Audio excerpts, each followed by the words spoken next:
Mirë se erdhe në botën ku askush nuk është i pafajshëm.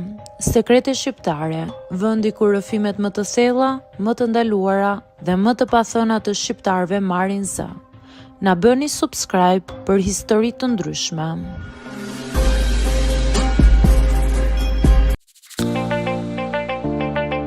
Jam 32 vjeçe dhe prej më shumë se 7 vitesh drejtoj një dyqan të vogël në Tiranë ku gatuaj ushqime në zgar. Nuk është vend i madh, por është vendi im. Çdo tull, çdo tavolinë, çdo detaj aty mban pak nga sakrifica ime. Jeta ime ka qenë e thjeshtë në pamje të parë. Punë pafund, lodhje e përditshme, shumë pak pushim dhe shumë heshtje në fund të ditës. Nuk kam qenë nga ato gra që ndjekin ëndra romantike. Kam qenë gjithmonë me këmbë në tokë. Kam menduar për mbijetesën, për faturat, për të mbajtur një biznes gjallë në një qytet që nuk të fal shumë. Dashuria kishte mbetur diku pas. Jo sepse unë nuk doja, por sepse nuk më kishte ardhur ashtu siç e kërkoja. Në një moment thjesht u mësova të jetoj pa të, derisa ai hyri në jetën time. Në fillim ishte thjesht një klient, pastaj një fytyrë e njohur, pastaj diçka që filloi të më ndryshonte ditën pa e kuptuar. Ai nuk ishte si të tjerët, nuk vinte vetëm për të ngrënë, vinte për të qëndruar, për të folur, për të më dëgjuar, dhe kjo për mua ishte diçka e re. Askush nuk më kishte dëgjuar prej kohësh. Një nga momentet që më ka mbetur më shumë në mendje ishte një pasdite e qetë, kur dyqani ishte pothuajse bosh. Ai ishte ulur në një tavolinë dhe unë po pastroja banakun. E di që ti flet shumë pak për veten, më tha papritur. Unë dala, nuk kam çfarë të them, ju përgjigja. Ai buzëqeshi lehtë. Ke për të thënë, por nuk je mësuar t'i thuash. Ajo fjali më bëri të heshtë, sepse në thelb ishte e vërtet, dhe për herë të parë fillova të flas. Jo shumë, por mjaftueshëm. I tregova për vitet e vështira, për fillimet, për sakrificat, për netët kur mendoja të hiqja dorë. Ai më dëgjoi pa më ndërprer, pa më gjykuar. Dhe kjo më bëri të ndihesha ndryshe, si dikush që më në fund po shihej. Me kalimin e kohës ai u bë pjesë e rutinës time, por jo si pjesa tjetër e ditës. Ishte pjesa ime e preferuar që mezi e prisja. Ishte momenti i ditës që më jepte një ndjenjë qetësie. Një mbrëmje ndërsa po mbyllja dyqanin ra shi. Ishte nga ato shira të fortë që zbrazin rrugët. Ai qëndronte aty. Do presim sa të pushoj, më tha. U ulëm brenda në një nga tavolinat e vogla. Pa klient, pa zhurmë, vetëm ne dhe zhurma e shiut. Ishte një nga ato momente që nuk ndodhin shpesh. Ke frikë nga kjo që po ndodh mes nesh? Më pyeti papritur. Po, i thash pa e menduar fare. As unë nuk jam trim i madh, ma ktheu me humor. Por kjo nuk është histori e lehtë, e di, i thash.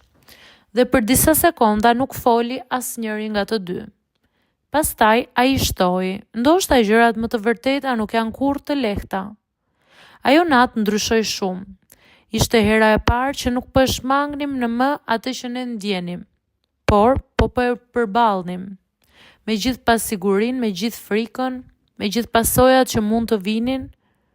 Ditët që erdhën nuk ishin të lehta. Kishte momente kur largoheshim pak, përpiqeshim ta bënim gjithçka normale, por nuk funksiononte. Ajo që kishim ndërtuar nuk mund të kthehej pas. Një ditë, pas një mungese disa ditore, ai erdhi përsëri. U ndal në derë për disa sekonda, sikur po mendonte nëse duhet të hynte apo jo. Pastaj hyri. Provova të rria larg, por nuk funksionoi. Buzëqeshi dhe më tha, nuk mund të rri pa ty.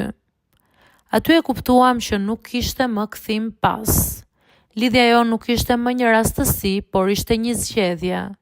Një rrugë që po ecnim bashk edhe pse nuk dinim ku do na çonte. Filluan sigurisht momentet e vështira, biseda për të ardhmen, për realitetin, për atë që do të thoshte kjo për jetën tona. Sigurisht nuk ishte e lehtë, sepse nuk ishte një lidhje si gjithë të tjerat, por ishte e vërtet në thelbin e saj. Kjo ishte pikërisht që na mbante.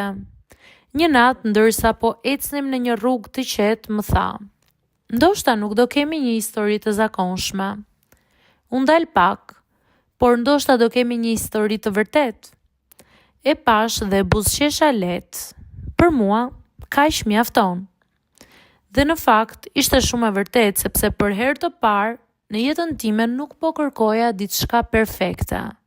Po kërkoja diçka reale, dhe ishte pikërisht karakteri i tij që prej vitesh mbase e kisha kërkuar dhe nuk e kisha gjetur te askush.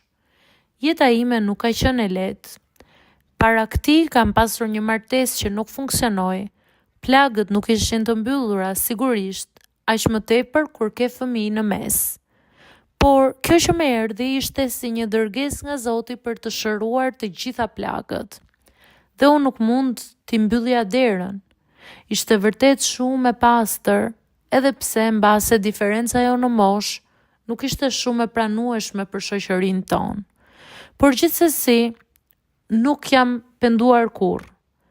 E gjithë marrëdhënia jonë përfundoi me një martesë, me fëmijë, dhe sot jemi shumë të lumtur. Ende nuk e di nëse kam bërë hapin e duhur dhe nëse nuk do të veproja kështu, cila do të ishte ardhmja ime.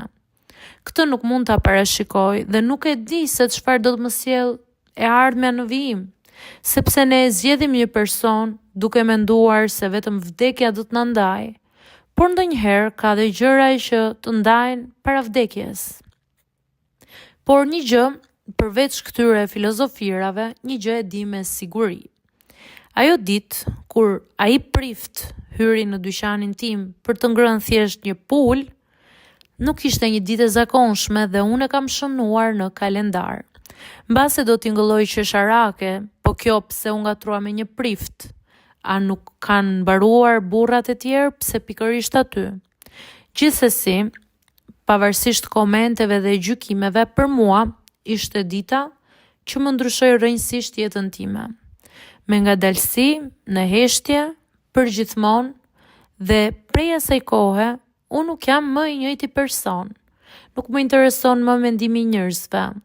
Kjo është jeta që unë zgjodha, dhe sot e kësaj dite, lumturia nuk më ka zhgënjyer, sepse kur një zgjedhje e bën me zemër, peshorja do të anojë gjithmonë nga ty, dhe Zoti do të qëndrojë gjithmonë që ajo gjë të funksionojë.